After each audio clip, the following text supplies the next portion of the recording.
Good. So I won't take a whole lot of your time. They asked me to speak about civil society. I'm going to start with talking about the why factor. So the why factor is, A, why do I do what I do, right? Why the service do I provide to the community? And why are you here to provide the same type of service? And why is there a demand for the service that we are providing? So first, let's start with some statistics. So in the third ward area, 31% of the students in the third ward were surveyed and said that their community, their neighborhood is violent or extremely violent, and they don't feel safe. 18% of the students in the third ward neighborhood said that they have either experienced or witnessed a shooting or a murder. Now that's just the neighborhood. When we discuss other factors that really affect children and students, we think about school, right? So the state average for bullying that a student's experience is 19% of students in Texas experience some sort of bullying, whether it's cyberbullying or in person. 3.2 million students annually across the U.S. experience bullying. 160,000 teens skip school because of bullying on an annual basis. It's 160,000 teens skip school. So we talked about the neighborhood conditions. We talked about the conditions in schools just a little bit, just scratch the surface in both areas. Earlier in our breakout groups, we talked about trauma and mental health. Trauma can cause mental health. So 2 out of 3 children experience some type of childhood trauma. 2 out of 3. The ages between 0 and 17. Now, can anyone answer the question, why 0? Why not 1 through 17? Because trauma happens within while the woman is pregnant as well. It could happen, right? There's 2 reasons. So that's one. In the room, the child can experience trauma. There's another factor. Anyone want to take a stab at it? So when I saw the number 0 through 17, 2 out of 3 children experience trauma, the first thing I wanted to know is why 0? So I researched it. And A, the mother can experience trauma, whether it's stress from work, financial stress, being engaged or involved in a very toxic environment, whether it's physically toxic or abusive environment where she's being verbal abused or physically abused. These things can create trauma for the child. That's just a few things. The other reason 0 to 17 is that trauma can be transferred genetically. Did you know that? Yes. So imagine how this plays out for African Americans, for example. Slavery is traumatic. So as African Americans went through slavery, genetically, they passed on that trauma to their next generation. That same trauma was experienced again through Jim Crow. They transferred the same trauma genetically to the next generation. So when we talk about generational curses, there's science behind it. It's just not the actions and behaviors and the things that we're taught through environment. This is actually genetic. So there's 2 reasons why 0 matters. A child is born into this world, have no idea the bag of trash that they've been given, with a couple of gems to figure out how to make this thing work. Unbeknown to themselves. So trauma is on the rise. Mental health. 16% of the kids in the third ward area said they were documented, spoke to an authority, and expressed the need to see a mental health professional. 16%. Now imagine a child going to an adult and saying, hey, I need a mental health professional. That's 16%. How many children are not capable of identifying that problem? And then how many children are going to express it? So that 16% could probably be a lot more. And I'm guessing it is. But I don't have the data behind it. So we're going to stick with 16%. Now, what's fascinating is the 16% of the children in third ward that said, I have spoken to an authority and I have expressed the need to see a mental health professional. 70% of those children said, I did not get the help I needed. There was no professional provided. 70% of that 16 never saw a mental health professional. So they're left to cope with the trauma and the mental health experience on their own. Now, these statistics don't come with ages. It's just a general statistic. So when we talk about the neighborhood, we talk about violence and crime, how it affects our kids, 18%, 31%. We talk about bullying, 19%, 3.2 million nationally, 160,000 teens skip school because of bullying. When we talk about trauma and how from 0 to 17 infants can experience this as well as the older kids, we see the battle and the attack on several fronts that our children have to deal with. Now, the why factor is, why do I care? Why do I care to go through these statistics and study this data so that I can understand the problem better? Because in pretty much every category, I can check a box. I personally can check a box in just about every category. Between the years of 2011 and 2015, there was a spike in suicide. There was a spike in mental health. Now, who represent those spikes? What population? Can you guess? Anyone want to take a stab at it? There was a 25% spike between 2011 and 2015. Adult doesn't have to do with gender, just generally 25% spike between 2011 and 2015. And this was emergency psychiatric care centers. They saw a spike of people coming in, 25%. Most of those, this is national. This is a national statistic. So youth represented 54% spike between 2011 and 2011 and 15. 53% spike was among African Americans. 91% spike between Latinos and Hispanics. 91% spike. Now, this data is collected over a 4-year period, so 11 to 15. So we don't have the data for 15 through 19 because it's not out there. But this is the data that there's a trend. Suicide. In suicide, actually, the statistics show that there's a bigger spike in suicide in actually more affluent areas. So much so that in the area of San Francisco and other areas of the Bay Area where the tech industry is strong and they're more affluent neighborhoods, they had to actually call the CDC to come down and study the suicide rate. Why are these highly intelligent, highly affluent students throwing themselves in front of trains and jumping off of bridges? So this trend of suicide and other effects cross barriers of social, cultural, and economics. All of our children are affected by this. It's not just a Black or Hispanic or white man. All of our children are affected. I can check a box in just about every category. I've seen people commit suicide that I grew up with. At some point in time, I was self-destructive. I wasn't going to take my life, but I dare anybody to take mine, and I'll try and take theirs at the same time. I was that self-destructive.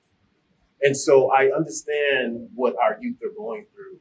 And so I made a vow to say that as long as I'm alive, I don't want any child to go through the transition from childhood to adulthood without someone there to help guide them. Because I had no one. No one physically. I had an invisible hand, and that was God. And so I was privileged that a lot of our children don't have, is I had a relationship with God at a very young age.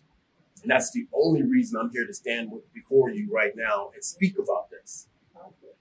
I dropped out of school my freshman year of high school to do everything you can imagine. I went back because I had self-awareness. I corrected my course. I recruited this very smart kid. I traded with that kid. And I graduated high school with a 3.6 GPA. I came to Texas at the age of 20, right after high school, because I graduated late. I started my first business. I was making a couple $100,000 a year at 21. I found myself homeless at the age of 25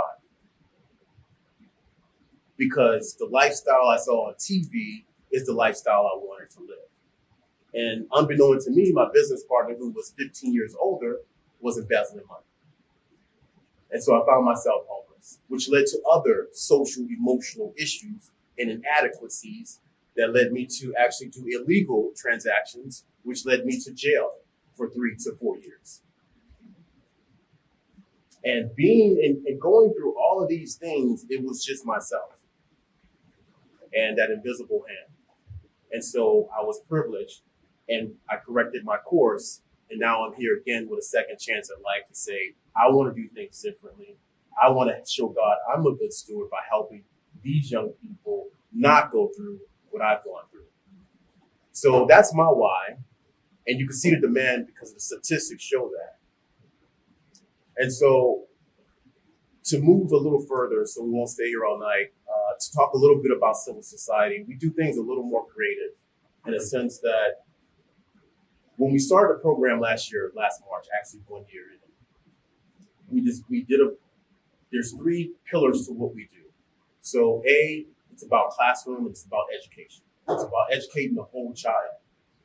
And B, it's about outside the classroom education, so intentional exposure. And C, everything we do has to have 2 ingredients: love and personal attention. Now, what does that look like, right? I'm saying these things, but what does that really look like? So I'm giving an example. So after about 3 months into the program, after we started last year, I invited 10 of the students in the program to my home with our mentors. Mentors come, students come, they're very comfortable. So we're going to cook breakfast. My place, I had a couple of speakers come in because they needed to know who I was besides the shell. I don't recommend that to everyone, but that's how I do business. So unbeknown to them, I spoke with the resource specialist, the wraparound resource specialist at the school, and I found the kids that they had issues with, conflict with. I invited them. They didn't know. The kids who were coming didn't know. And as you know, kids are very territorial. And so we had been talking about, for 3 months, conflict resolution. We had speakers come in, and it's easy for kids to check boxes. Yes, I get it. That makes sense. I agree with her. That's awesome. Violence is the last resolution. I agree. Yay. Awesome. But let's see what that looks like in the real world, right? Let's test them.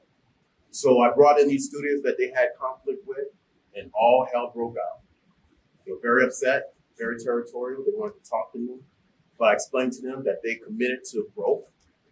And even though they feel comfort and safe in this environment, it's also my responsibility to challenge them.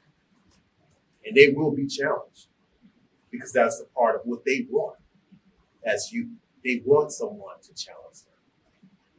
And so what I expected from the circumstances was what I got. The tension was here, but because I had everyone serving, 2 girls cooking the eggs, 1 girl cooking the pancakes, 1 guy serving juice and apple juice, the one's DJing, and everybody's doing something. And imagine you don't like the person, but they're approaching you, asking you how you like your eggs. And you have to ask them, well, how you like your toast? It humanizes the relationship because everyone's being a servant. Everyone's serving. And so the tension went from here to maybe here. Just a little bit. That's all I wanted. We weren't going to get to here, but just a little breakthrough. So we tested them again. I rented the beach house last summer. We had all the mentors. We had all the kids come out. And again, they were tricked. They thought it was a celebration. So I paid for everyone to go to Pleasure Pier and the beach house. So this is a new environment for most of them.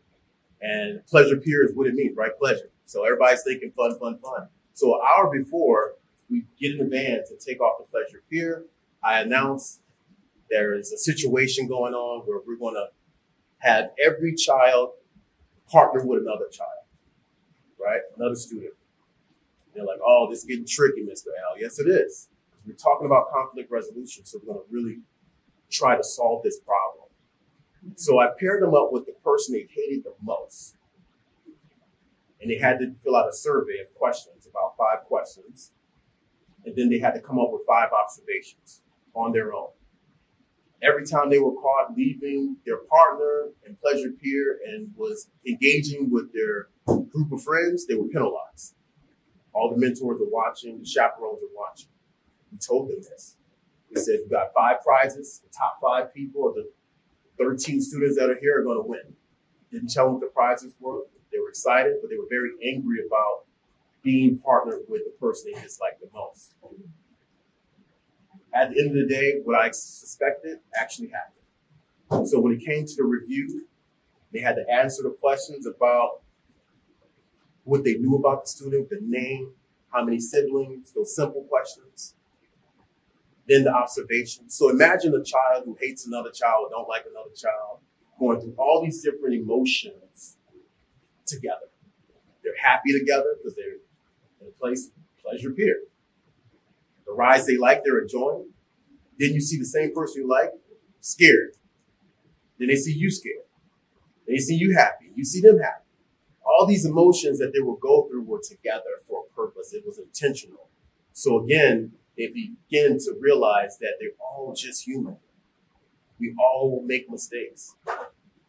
We observe one another, their strengths, their weaknesses. So at the end of the day, they spoke on it. One of the girls who hated this other girl for a reason that she thought she flirted with her girlfriend years ago. And so she said, I didn't know her mother and her grandmother died 2 months ago. I didn't know that. The other girl said, I was surprised that she's really not as hard as she looks. She was afraid of somebody getting the rise from her arm. And they shared this in front of each other, and then this were their own observations. And it actually made them understand each other a little better.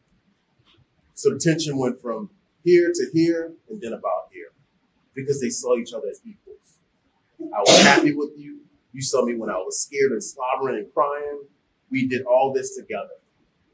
And so conflict resolution was something that we experimented in the classroom and several outside the classroom so we could make it real.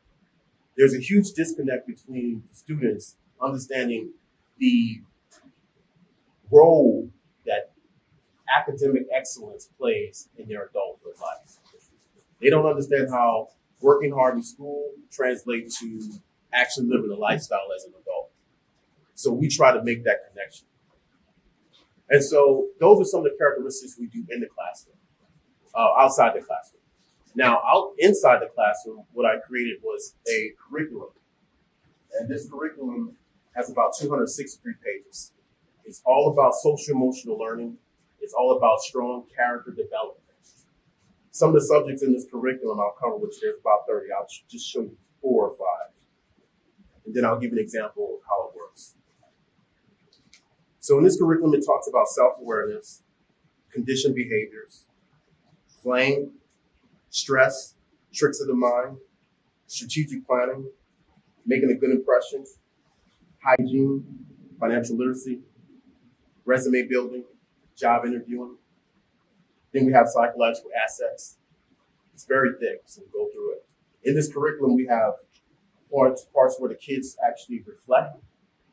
They have quizzes, and they also have activities. So the kids follow along in their personal journal where they can archive their thoughts, their feelings, their emotions, and they keep this so they can track their growth or the opposite. This is something they keep personal. We have a mentorship guideline where we train our mentors through this guide. And it's very thorough.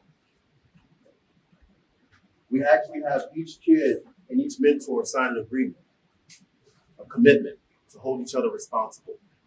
So they read the commitment letter, they sign it, and this is how we keep everyone accountable.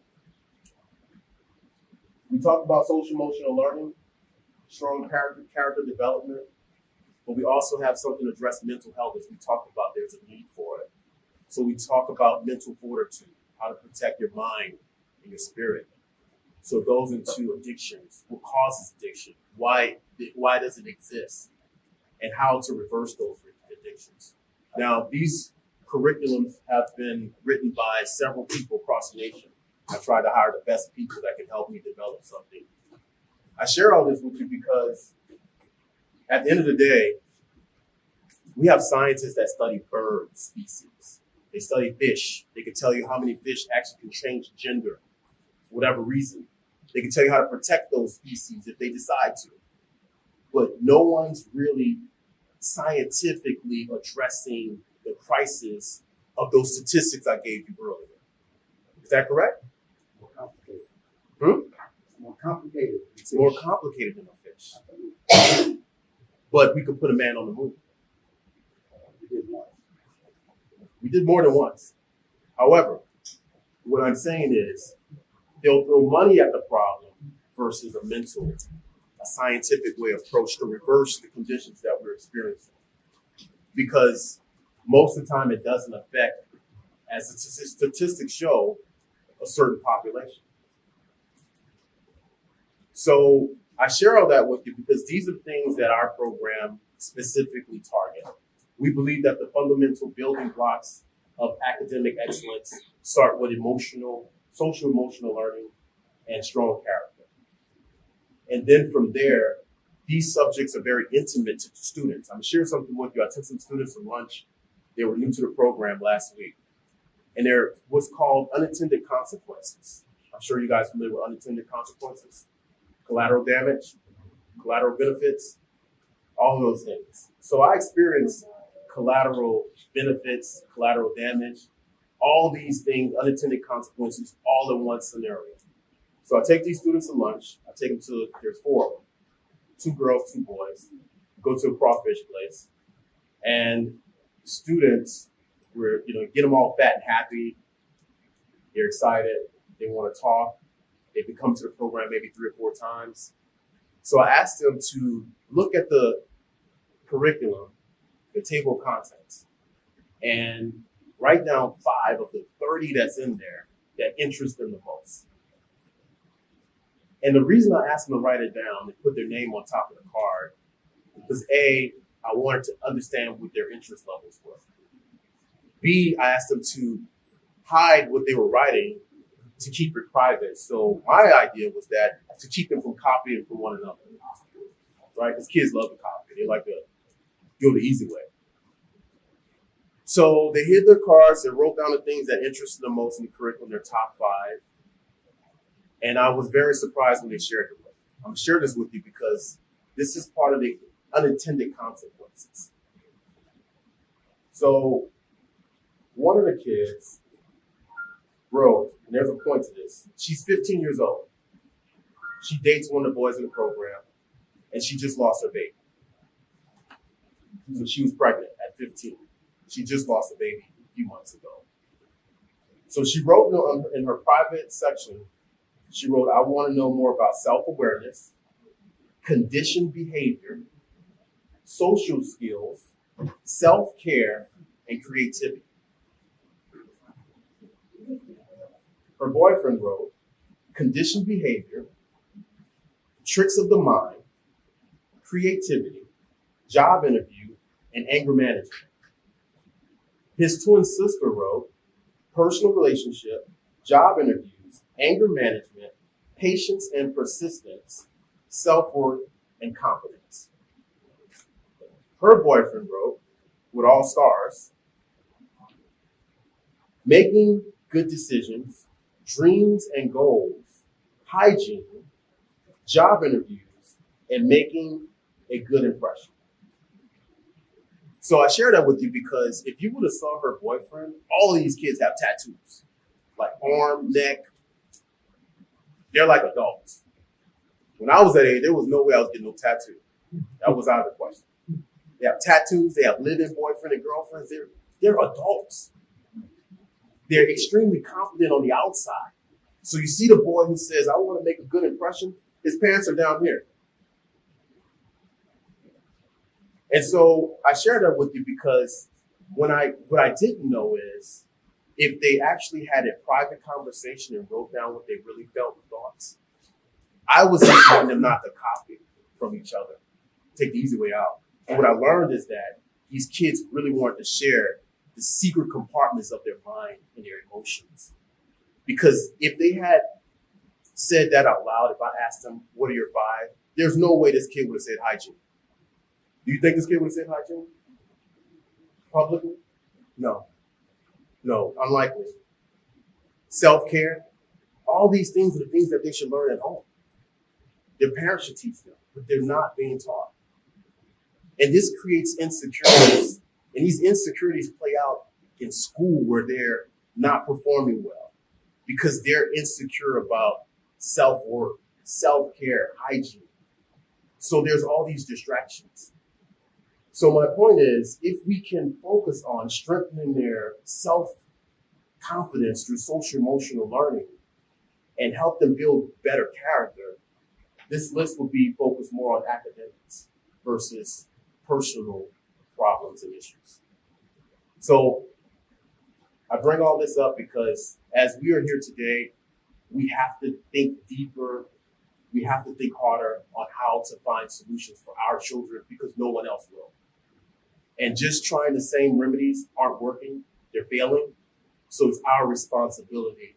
It's in our hands to come up with more creative, innovative ideas to solve the problem. So I'm with Civil Society. I'm the founder. You can find us at mycivilsociety.com. Thank you.